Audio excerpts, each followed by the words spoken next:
Hello friends, welcome back to study कर। मैं हूं आपका दोस्त प्रभाकर। डेली करंट अफेयर्स में आपका स्वागत है। आज है 16 जून, तो 16 जून के जो भी इंपॉर्टेंट करंट अफेयर्स होंगे उनको हम डिस्कस करेंगे। लेक्चर लास्ट तक सुनना है। लास्ट में आपसे कुछ क्वेश्चन पूछे जाएंगे, उनके आंसर आप कमेंट बॉक्स में जरूर दीजिए। पीडीएफ चाहिए तो पीडीएफ मिल जाएगा टेलीग्राम पर, वहां से आप इसका पीडीएफ आसानी से डाउनलोड कर सकते हैं। लिंक इसका डिस्क्रिप्शन में दिया गया है। अगर आप किसी भी कॉम्पिटेटिव एग्जाम की तैयारी कर रहे हैं तो स्टडी कर को फॉलो कर लें और बेल आइकॉन जरूर दबा लें, जिससे आपको समय पर और सबसे पहले नोटिफिकेशन मिल सकेगी। तो चलिए, रोज की तरह हम पिछले करंट अफेयर्स का रिवीजन करते हैं और फिर इसके बाद आज के करंट अफेयर्स को डिस्कस करेंगे। पहला क्वेश्चन है, ध्यान से सुनिएगा। हाल ही में भारत सरकार के द्वारा किस देश को यूरिया उर्वरक की खरीद के लिए 55 मिलियन अमेरिकी डॉलर की लाइन ऑफ क्रेडिट यानी एलओसी देने का फैसला किया है? तो ये किया है श्रीलंका। यानी भारत श्रीलंका को 55 मिलियन अमेरिकी डॉलर की एलओसी देगा। अगला प्रश्न है, विश्व रक्तदाता दिवस यानी वर्ल्ड ब्लड डोनर डे किस दिन सेलिब्रेट किया गया? तो 14 जून को सेलिब्रेट किया गया। भारत के 74वें ग्रैंड मास्टर कौन बने हैं और ग्रैंड मास्टर किस खेल में बनते हैं? शतरंज में। तो राहुल श्रीवास्तव जो है वो भारत के 74वें ग्रैंड मास्टर बने हैं। हाल ही में किस राज्य ने विश्वविद्यालय कानून संशोधन विधेयक 2022 को पारित किया है? तो पश्चिम बंगाल ने किया है। तो इस कानून के आधार पर क्या होगा कि जो पश्चिम बंगाल के विश्वविद्यालय होंगे उनके कुलाधिपति गवर्नर की बजाय मुख्यमंत्री हो जाएंगे। अगला प्रश्न है, खेलो इंडिया यूथ गेम्स में सबसे अधिक पदक किस स्टेट ने जीते हैं? तो ये जीते हैं हरियाणा ने। अगला प्रश्न है, कौन सा देश प्रत्येक सिगरेट पर मुद्रित चेतावनी लागू करने वाला दुनिया का पहला देश बन गया है? तो इसका आंसर होगा कनाडा। कौन सा देश दोस्तों? कनाडा। ठीक है। अगला प्रश्न है, इराक के बाद भारत का दूसरा सबसे बड़ा तेल आपूर्तिकर्ता देश कौन बन गया है? तो ये बना है रसिया। वेट लिफ्टिंग में मैक्सिको में युवा चैंपियनशिप में भारत के लिए सिल्वर मेडल किसने जीता है? ये जीता है आकांक्षा ब्योहारे ने। चलिए फ्रेंड्स, अब हम बात करते हैं 16 जून के मोस्ट इंपॉर्टेंट करंट अफेयर्स की। तो दोस्तों, पहला क्वेश्चन है, सेंट्रल गवर्नमेंट की तरफ से सेना भर्ती के लिए हाल ही में किस योजना को लॉन्च किया गया है? तो दोस्तों, बहुत चर्चा में रही है अग्निपथ भर्ती योजना। तो इस योजना को केंद्र सरकार ने सेना में भर्ती के लिए शुरू किया है। वेरी वेरी इंपॉर्टेंट क्वेश्चन होगा ये। कौन सी योजना याद रखनी है आपको? अग्निपथ भर्ती योजना। दोस्तों, भारत में 3 प्रकार की सेनाएं हैं, थल सेना, वायुसेना और इसके अलावा नौसेना। ठीक है। तो इन तीनों सेनाओं में क्या होगा कि कुछ ऐसे सैनिक भर्ती किए जाएंगे जो केवल सेना में 4 साल के लिए अपनी सेवा देंगे, फिर इसके बाद वो रिटायर्ड हो जाएंगे, लेकिन उन्हें पेंशन वगैरह ये सब कुछ नहीं दिया जाएगा। ठीक है दोस्तों। यानी अगर कोई यूथ जो है वो ये चाहे कि वो सेना में 4 साल के लिए जाना चाहता है, फिर उसके बाद और अन्य काम कर सकता है, तो दोस्तों जो सैनिक जाएगा सेना में उसको क्या कहा जाएगा? केंद्र सरकार की तरफ से एक नया नाम दिया गया है, अग्निवीर कहा जाएगा। क्या कहा जाएगा? अग्निवीर। ठीक है। तो दोस्तों, अग्निपथ जो भर्ती योजना है इसमें सैनिकों की भर्ती की जाएगी। और ये जो सैनिक भर्ती किए जाएंगे ये कितने साल के लिए भर्ती की जाएंगे? 4 साल के लिए की जाएंगे। यह कदम केंद्र सरकार की तरफ से सेना की औसत उम्र कम करने के उद्देश्य से उठाया गया है। होगा क्या दोस्तों? इसका फायदा क्या होगा? भारत सरकार ने क्या योजना बनाई है? देखिए दोस्तों, होता क्या है कि जब सेना में लोग भर्ती हो जाते हैं, जो सैनिक होते हैं उनकी उम्र बढ़ती जाती है। तो इसके कारण जो हमारे देश की सेना है उसमें कुछ अधिक उम्र के सैनिक भी होते हैं, लेकिन जब हर साल इसकी भर्ती की जाएगी यानी नए युवाओं की भर्ती की जाएगी, तो हमारी जो इंडियन आर्मी है वो हमेशा यूथ रहेगी, यानी उसमें हमेशा युवा लोग रहेंगे। ठीक है दोस्तों, इतनी बात समझ में आ गई। इसके अलावा एक और बात होगी कि भारत सरकार पर जो पेंशन का खर्च हो रहा है, यानी पेंशन पर जो खर्चा बढ़ रहा है भारत सरकार के ऊपर, वो भी कम हो जाएगा। क्योंकि ये जो 4 साल युवा जो हैं वो नौकरी करेंगे, उसके बाद उन्हें पेंशन नहीं देनी है। ठीक है। तो इस प्रकार से पेंशन का जो खर्च है वो भी कुछ कम होगा, वो भार कम हो जाएगा भारत सरकार के ऊपर। अग्निपथ भर्ती योजना के अंतर्गत सेना में 4 साल के लिए यूथ की भर्ती की जाएगी। उन्हें इसके साथ ही नौकरी से छोड़ते समय सेवा निधि पैकेज मिलेगा, यानी कुछ इसके पैसे दिए जाएंगे, यानी उनको सेवा निधि पैकेज के अंतर्गत। तो दोस्तों, अब आप समझ गए होंगे कि ये अग्निपथ भर्ती योजना है क्या। चलिए फ्रेंड्स, सेकंड क्वेश्चन डिस्कस करते हैं, किस स्टेट गवर्नमेंट ने सुरक्षा मित्र प्रोजेक्ट लॉन्च किया है? तो ये सुरक्षा मित्र प्रोजेक्ट जो है वो लॉन्च किया है केरल की गवर्नमेंट ने। किस गवर्नमेंट ने दोस्तों? केरल की गवर्नमेंट ने। तो केरल के चीफ मिनिस्टर कौन है? पिनाराई विजयन। और यहाँ के गवर्नर कौन है? आरिफ मोहम्मद खान। तो दोस्तों पिनाराई विजयन की जो गवर्नमेंट है उसने अभी हाल ही में सुरक्षा मित्र योजना को लागू किया है, चालू किया है। यह जो योजना है ये वाहन निगरानी प्रणाली है, यानी वाहनों पर निगरानी रखी जाएगी। यह किसी भी दुर्घटना के मामले में संकट संकेत को भेजता है, यानी अगर कोई भी दुर्घटना होती है तो इसका संकेत संदेश जो है वो पहुंचेगा। मोटर वाहन विभाग ने निर्भया योजना के तहत इस प्रोजेक्ट की शुरुआत की है। यात्रा के दौरान किसी भी प्रकार की अप्रिय घटना होने पर यह प्रणाली मालिकों के मोबाइल फोन पर एक संकट संकेत भेजेगी। यानी दोस्तों अगर आप यात्रा कर रहे हैं और गाड़ी की कोई भी दुर्घटना हो जाती है तो जो उसका मालिक होगा उसके पास एक मैसेज जाएगा कि आपके गाड़ी के साथ कुछ दुर्घटना हो गई है। तो अब आप समझ गए होंगे कि ये जो सुरक्षा मित्र परियोजना है या प्रोजेक्ट है ये केरल राज्य में शुरू हुआ है।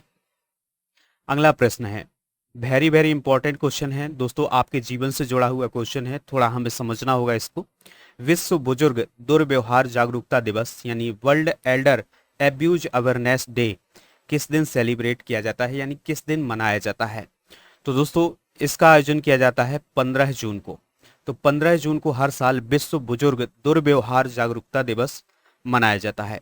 दोस्तों हम सभी लोग अपने आसपास ये देखते हैं कि जो बुजुर्ग होते हैं उनके साथ दुर्व्यवहार होता है। तो इस दुर्व्यवहार ना करने के उद्देश्य से यह दिवस मनाया जाता है, यानी कि बुजुर्गों के साथ जो हमारे एल्डर हैं उनके साथ किसी भी प्रकार का दुर्व्यवहार ना किया जाए, इससे अवेयर होने के लिए यह दिवस मनाया जाता है। साल 2011 से इस दिन को मान्यता मिली थी। तो दोस्तों याद रखना है कि कोविड-19 महामारी के दौरान यह दिवस मनाना और भी बहुत महत्वपूर्ण हो गया है, क्योंकि दुनिया भर में लाखों लोगों के जीवन को इसने प्रभावित किया है। और जो एल्डर हैं उनकी हमें देखभाल करनी चाहिए, उनके प्रति हमें अच्छा रवैया रखना चाहिए।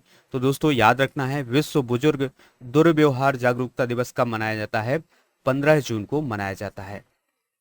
अगला प्रश्न है, मई 2022 के लिए आईसीसी का player of the month award किसे दिया गया है? तो दोस्तों आपके सामने जो ऑप्शन है उसके अकॉर्डिंग जो एंजेलो मैथ्यूज हैं उन्हें मई माह का player of the month award दिया गया है मेल कैटेगरी में। ठीक है, मेल और फीमेल दोनों दिया जाता है। तो मेल कैटेगरी में किसे दिया गया है? एंजेलो मैथ्यूज को। एंजेलो मैथ्यूज किस देश के खिलाड़ी हैं? तो याद रखिएगा ये देश तो श्रीलंका के खिलाड़ी हैं। किस देश के खिलाड़ी हैं? श्रीलंका के खिलाड़ी हैं, क्रिकेट खिलाड़ी हैं। अब ये ICC player of the month award क्या होता है, थोड़ा सा आप इसको समझिएगा। देखिए दोस्तों 2021 से आईसीसी के द्वारा यह निर्णय लिया गया कि जो भी क्रिकेट का खिलाड़ी एक माह में बेहतरीन प्रदर्शन करेगा उसे प्लेयर ऑफ द मंथ का अवार्ड दिया जाएगा। ठीक है, तो इस प्रकार से 2021 से ये योजना शुरू हुई थी और ये लगातार अब कंटिन्यू हो रहा है, यानी हर महीने जो भी खिलाड़ी बेहतरीन प्रदर्शन करता है उसको प्लेयर ऑफ द मंथ का अवार्ड दिया जाता है। तो 2022 में मई में जो ICC player of the month का अवार्ड है वो एंजेलो मैथ्यूज को दिया गया। और फीमेल की बात करें यानी महिलाओं की बात करें तो ये पाकिस्तान की एक क्रिकेटर है जिनका नाम है तोबा हसन, उन्हें यह अवार्ड दिया गया है। मैथ्यूज की बात करें तो उन्होंने जनवरी 2021 में अपने पहले मैच के बाद प्लेयर ऑफ द मंथ चुने जाने वाले पहले श्रीलंकाई खिलाड़ी बन गए हैं, यानी पहला श्रीलंका का खिलाड़ी है एंजेलो मैथ्यूज जिसको प्लेयर ऑफ द मंथ का अवार्ड मिला है। तो वह यह पुरस्कार जीतने वाली पाकिस्तान की पहली महिला खिलाड़ी हैं। तो दोस्तों दोनों पहले पहले हैं, आप इसको याद रख लीजिएगा। अगला प्रश्न है, किस राज्य सरकार ने किसान योजनाओं के लिए फ्रूट्स सॉफ्टवेयर लॉन्च किया है? तो ये लॉन्च किया गया है दोस्तों कर्नाटक में। कहाँ पर लॉन्च किया गया है? कर्नाटक में लॉन्च किया गया है फ्रूट सॉफ्टवेयर। किसके लिए लॉन्च किया गया है? याद रखना है ये लॉन्च किया गया है किसके लिए? किसानों के लिए। देखिए दोस्तों किसानों से जुड़े मुद्दे जितने भी होते हैं उनको आपको याद रखना है, कई बार एग्जाम में पूछ लिए जाते हैं। तो दोस्तों जो ये फ्रूट से सॉफ्टवेयर लॉन्च किया गया है इसके अंतर्गत होगा क्या, ध्यान से सुनिएगा। देखिए किसानों को कई योजनाओं का लाभ मिलता है। कई उनके कागजात बनते हैं। तो अब क्या होगा कि एक ही जगह ये सभी काम किसानों से रिलेटेड होंगे। किस सॉफ्टवेयर के अंतर्गत? फ्रूट सॉफ्टवेयर के अंतर्गत। तो कर्नाटक की बात आई है, तो कर्नाटक के बारे में आप याद रखिएगा कि यहाँ के जो चीफ मिनिस्टर हैं वो हैं वसव राज बोम्मई, और जो गवर्नर हैं वो कौन है? थावरचंद गहलोत। ठीक है, चलिए फ्रेंड्स, अगला प्रश्न है, किस क्रिकेटर ने जून 2022 में भारत के पूर्व बल्लेबाज सुनील गावस्कर के 10,122 रनों के टेस्ट क्रिकेट रिकॉर्ड को पीछे छोड़ दिया है? तो इसका आंसर है जो रूट। तो दोस्तों, इंग्लैंड के क्रिकेटर हैं जो रूट, तो उन्होंने अभी हाल ही में सुनील गावस्कर का एक रिकॉर्ड तोड़ा है। अब आप ध्यान से सुनिएगा ये रिकॉर्ड क्या है।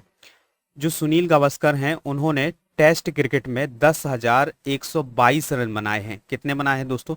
10,122 रन बनाए हैं, जो कि अब तक का रिकॉर्ड था। लेकिन जो रूट हैं उन्होंने कितने रन बना लिए हैं? 10,191 रन बना लिए हैं। तो इस प्रकार से सुनील गावस्कर का जो रिकॉर्ड था वो टूट गया है। अब बात आती है कि टेस्ट क्रिकेट में सबसे अधिक रन किस खिलाड़ी ने बनाए हैं? तो ये बनाए हैं सचिन तेंदुलकर ने। मास्टर ब्लास्टर सचिन तेंदुलकर ने टेस्ट क्रिकेट में सबसे अधिक रन बनाए हैं। कितने रन बनाए हैं दोस्तों? 15,921 रन बनाए हैं। ठीक है दोस्तों, इतना पॉइंट जो है वो आप याद रखिएगा। अगला प्रश्न है, कौन सा देश अंतरिक्ष में सौर ऊर्जा संयंत्र बनाएगा? तो दोस्तों, सौर ऊर्जा संयंत्र बनाने का जो भूत सवार है वो किसके ऊपर है? चाइना के ऊपर। ठीक है, यानी चाइना जो है वो अंतरिक्ष में सौर ऊर्जा संयंत्र बनाने वाला है और इससे बिजली का उत्पादन भी करने वाला है। तो चीन ने 2028 में निरंतर बिजली प्राप्त करने के लिए अंतरिक्ष में एक सौर ऊर्जा संयंत्र शुरू करने का एक प्रस्ताव रखा है। चीन ने 2030 तक अंतरिक्ष में 1 मेगावाट क्षमता का सौर ऊर्जा स्टेशन स्थापित करने की योजना बनाई थी, लेकिन अब इस प्लान को अपडेट किया गया है और अब 2028 में एक सैटेलाइट को लॉन्च किया जाएगा। सौर ऊर्जा संयंत्र की क्षमता 10 किलोवाट होगी, जो कुछ घरों की जरूरतों को पूरा करने के लिए पर्याप्त है। तो अंतरिक्ष में सौर ऊर्जा संयंत्र कौन सा देश बनाएगा? चाइना बनाएगा।